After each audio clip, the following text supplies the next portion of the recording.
Hello guys, math 1 to all में आपका हार्दिक स्वागत है। यानी गाइज हम लोग बात करेंगे मैथ, यानी कि जो हमारा मैथ चल रहा था आपका, जो हमने बताया था आपको कि यानी कि मैथ हमने आपको वीडियो दिया था जो आपका मैथ का पेपर होने वाला है 12 अप्रैल को। तो उसी को ध्यान में रखकर मैं मैथ के क्वेश्चन आपको लेकर चल रहा हूँ, जो काफ़ी अच्छे क्वेश्चन आएंगे, जो कहीं ना कहीं आपको एग्जाम में देखने को मिलेंगे, 100% देखने को मिलेंगे। और जो आज मैं क्वेश्चन कराऊंगा, मैं आपको बताया था कि जैसे प्रूव करना है कड़ी 5, कड़ी 3, कड़ी 2, ये क्या है, अपरिमेय संख्या है। तो ये 100% गाइस जिससे सवाल बनता है। तो कैसे बनता है कैसे नहीं बनता उसके बारे में हम लोग बात करेंगे, कैसे उसको प्रूव किया जाएगा। सबसे बड़ी कंफ्यूजन होती है कि ये तो हमको पता होता है कि ये अपरिमेय संख्या है, लेकिन सबसे दिक्कत है कि कैसे है। यानी कि उसी को आज मैं लेकर आया हूं कि उसको कैसे सॉल्व करें, कितना आसानी से क्वेश्चन क्या कर लेंगे, सॉल्व कर लेंगे। यानी क्या होता है गाइस, यानी कि जो आपको मैं क्वेश्चन दे रहा हूं, अगर आपको अच्छे मार्क्स लाना है मैथ में 70 या 70 में 70 लाना है, तो मैं जो आपको वीडियो दे रहा हूं उसको आप देखिए और आपको काफी हेल्प मिलेगी गाइस। तो गाइस ज्यादा बात ना करते हुए, लेकिन आगे बढ़ने से आपसे रिक्वेस्ट है कि यदि चैनल पर है तो चैनल को सब्सक्राइब करें, वीडियो को लाइक करें और कमेंट करके बताएं वीडियो आपको कैसी लगी। आज का मैं पहला क्वेश्चन लेकर चला हूं जो आपके स्क्रीन पे दिखाई देगा।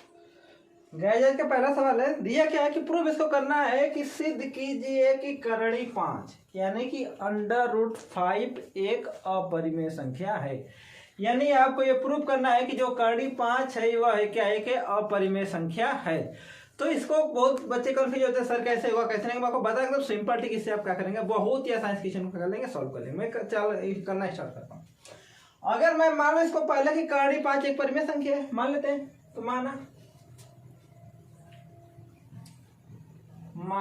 करणी 5 एक परिमेय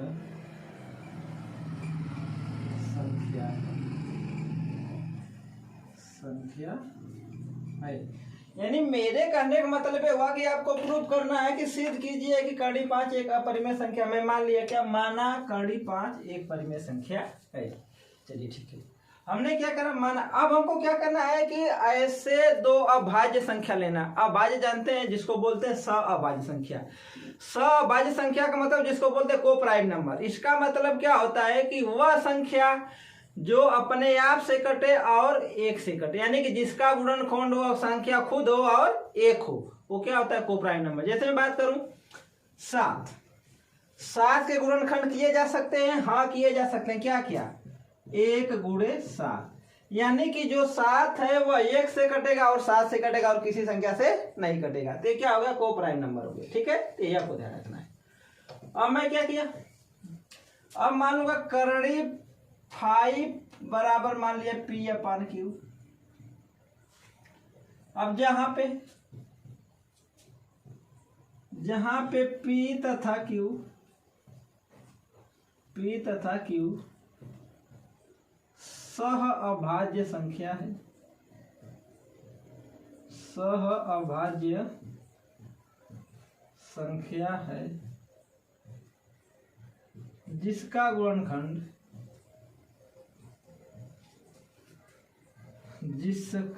गुणनखंड केवल एक है। होगी, यानी कि हमने क्या, करणी 5 बराबर P/Q, जहां P तथा Q सहअभाज्य संख्या है जिसका गुणनखंड केवल क्या है, एक है। हो गया, करना क्या, स्टार्ट करना शुरू करता मैं। करणी 5 बराबर P/Q। अब करना क्या है, दोनों पक्षों का वर्ग करने पर,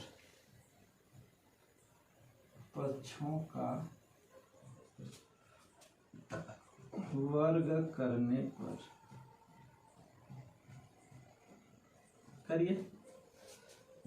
तो करणी 5 का स्क्वायर बराबर P/Q का स्क्वायर। करणी 5 के साथ क्या आ जाएगा, 5 बराबर हो जाएगा P² / Q²।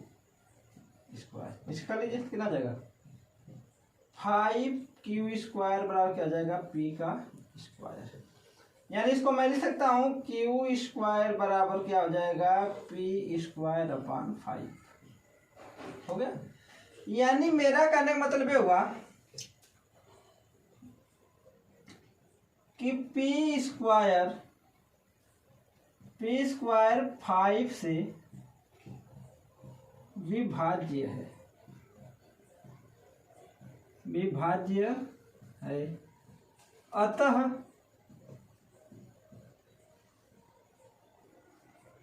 P भी 5 से विभाज्य होगा।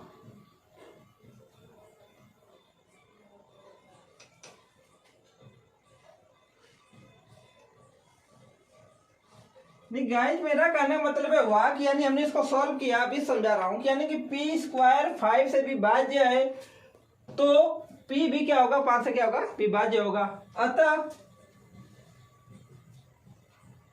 अतः पी स्क्वायर का एक गुणनखंड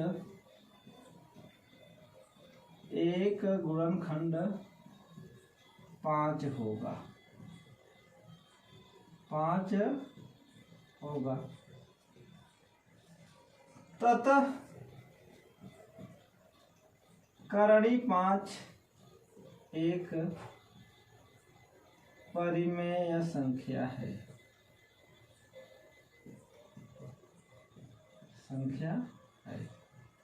ठीक है। अब गाइस हमने क्या माना करणी 5 एक परिमेय संख्या है, अतः करणी 5 एक परिमेय संख्या हो गया। तो आपने क्या माना था, परिमेय संख्या। तो जो आपका प्रूफ करना था, तो अतः तो इसलिए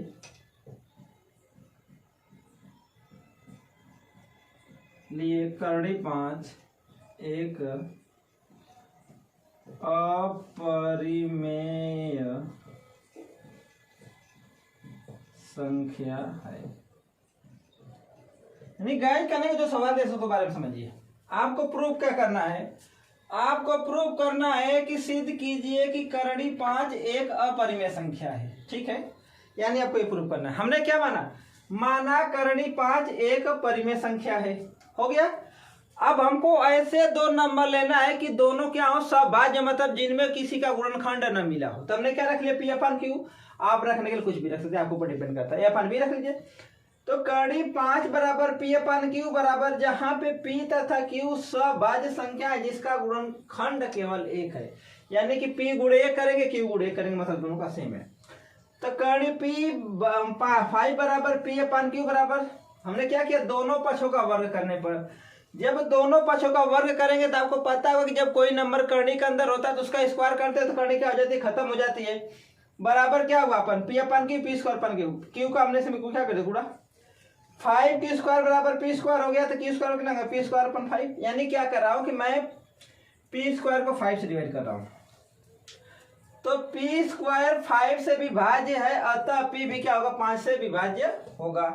अतः पी स्क्वायर का एक गुणनखंड क्या होगा, 5 होगा। यानी कि मेरा कहने पर यह समझ जाइए कि अगर कोई संख्या मान लीजिए मैं लिख दिया 5 का स्क्वायर, यहाँ पे लिख दिया 5, हो गया। तो कहने का मतलब ये हुआ कि 5 गुणे 5 बटे 5 मिल रहा है। यानी कि जब इसमें मिल रहा है तभी तो कटेगा ना। तो जब इसमें मिलेगा तो कब कटेगा, तो एक गुणनखंड तो होगा तभी ना होगा। तो यानी पी स्क्वायर गुणनखंड क्या होगा, 5 होगा। अतः करणी 5 क्या है, परिमेय संख्या है। क्यों, क्योंकि हमने मान के लगाया था ना कि माना परिमेय संख्या है। हमको प्रूफ क्या करना है, इसलिए करणी 5 क्या होगी, एक अपरिमेय संख्या होगी। गाइस इसी टाइप का एक सवाल मैं और लेकर चल रहा हूँ, आपको प्रूफ करने का ऐसा ही सवाल आता है, उसको करा दो, उसके बाद आपको यह क्या हो जाएगा, क्लियर हो जाएगा।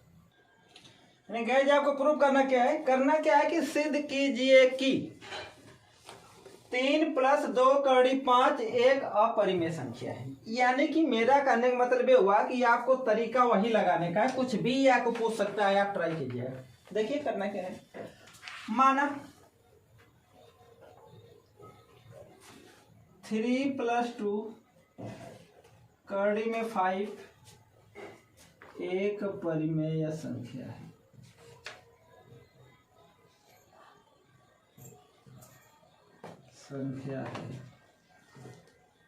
हो गया। अब आपको वही करना है जो पीछे किया था। 3 + 2 करणी में 5 बराबर क्या मान लो, पी अपन क्यू, हो गया। जहां पर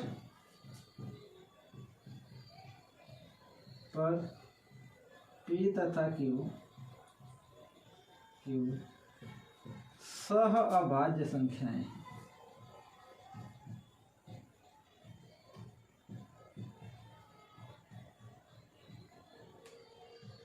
संख्याएं हैं।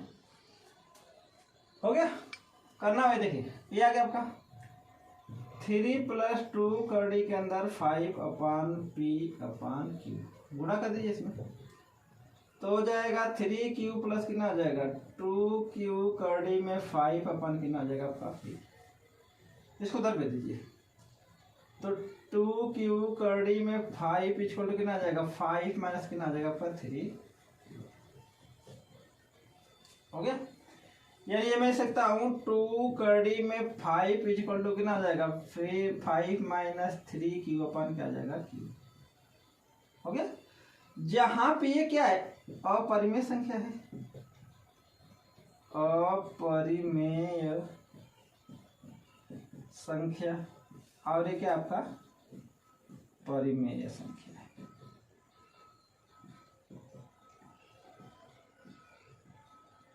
संख्या है तो आपने क्या माना था विरोधाभास, अतः संख्या का विरोधाभास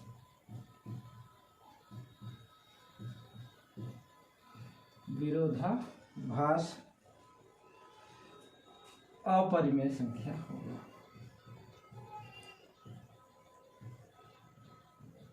संख्या होगा, क्यों होगा, क्योंकि हमने माना क्या है ये परिमेय संख्या है, तो उसका विरोधाभास क्या होगा परिमेय संख्या, इसलिए 3 + 2 करड़ी में 5 एक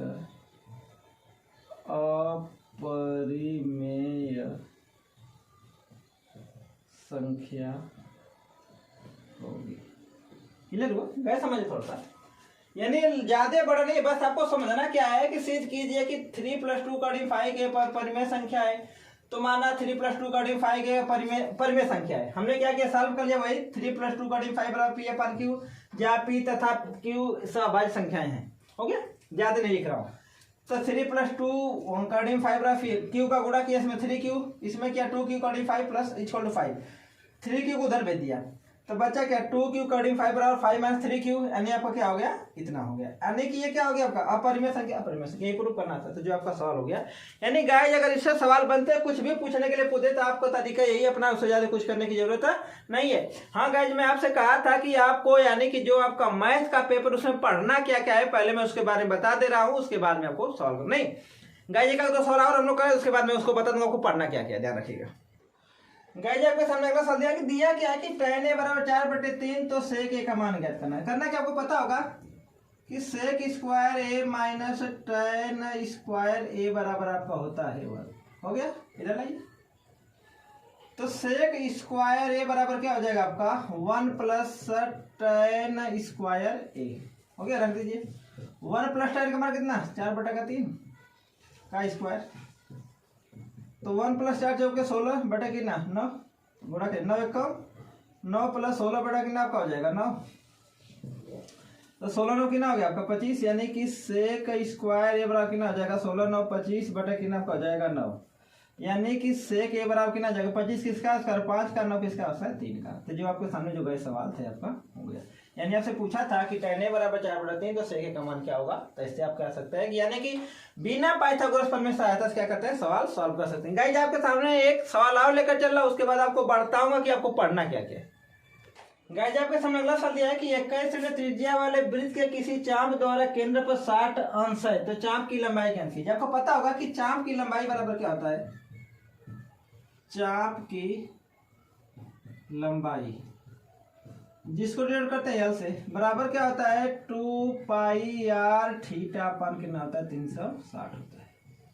रख दीजिए, 2 गुणे पाई का मान कितना 22/7, आर का मान कितना 21, थीटा कितना 60 बटा कितना 360, 6 के 36, 3 7 21, 3 दूना का 6, उड़ा दीजिए, यानी आपकी जो चाप की लंबाई कितनी आ गई 22 सेंटीमीटर आ गई। यानी गाइस जैसे सवाल पूछा था कि 21 सेंटीमीटर त्रिज्या वाले वृत्त के किसी चाप द्वारा केंद्र पर 60 अंश का कोण बनता है तो चाप की लंबाई क्या? चाप की लंबाई बराबर होता है एल बराबर होता है 2 पाई आर थीटा अपान 360 माइनस अपना सवाल आ गया। यानी गाइस हमारा जो सवाल था, सवाल के लिए हम आज इतना ही बात करेंगे। यानी सवाल आपको और वीडियो में लेंगे, परेशान मत होइए कि सर बहुत छोटे छोटे पेपर है। हाँ, आज मैं आपको बताऊं कि आपको एग्जाम में पढ़कर क्या क्या जाना है, उसको देख लीजिए, उस टॉपिक को ढंग से पढ़ कर जाइएगा, उससे सवाल 100% बनेगा। चलिए, यानी गाइज मैं आपको पहले बताता हूँ कि आपको मेन रूप से आपके पास यानी कि मान लीजिए कितना पढ़ना है, यानी कि आपके पास 5-6 दिन का समय है तो आपको कितना पढ़ना है, मैं आपको सिंपल तरीका बता रहा हूँ। अगर आप जो मैं जो है टॉपिक ऊपर लिखा हूँ, अगर आप इससे अगर तैयारी कर लेते हैं तो आपका कम से कम 50 नंबर इससे बनेगा। कम से कम की बात कर रहा हूँ। अगर आप मेरी अगर पूरा वीडियो 70 में 70 कर लो, उसकी दिक्कत नहीं। मैं आपको जो है टॉपिक बताया हूँ ना, ये टॉपिक आपको रेडी करना है। अगर रेडी नहीं हुआ, मैं क्या करूंगा, अब इसी पे आपको यानी कि जो टॉपिक इतना लिखाया हूँ आपको, मैं इसी पे वीडियो बनाऊंगा, इसी पे मैं दूंगा।